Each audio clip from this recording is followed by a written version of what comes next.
Hey guys, today we will show you how to hide your apps on Android devices. One of the best apps I could find for this is called App Hider. First go to the Play Store and install App Hider on your Android device. Now open the App Hider app and then grant the permissions.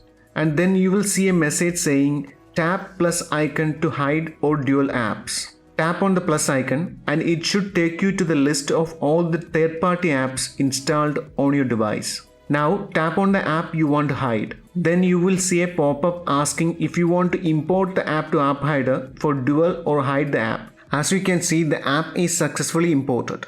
Now you can go back to the app drawer and uninstall the app from there. Now open the App Hider and then tap on the settings icon and then enable App Hider protection. As you can see, you will be asked to enter a 6-digit password.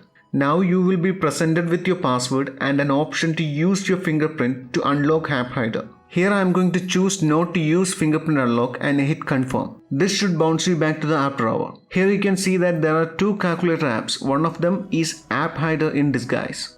So now I'm going to tap and hold on the system calculator app and then select app info. Then tap on disable and then on disable app. Now the app drawer looks clean. And by the way, the App Hider calculator actually works as a real calculator. From now on, when you want to access your hidden apps, all you have to do is open up the calculator and type in your password.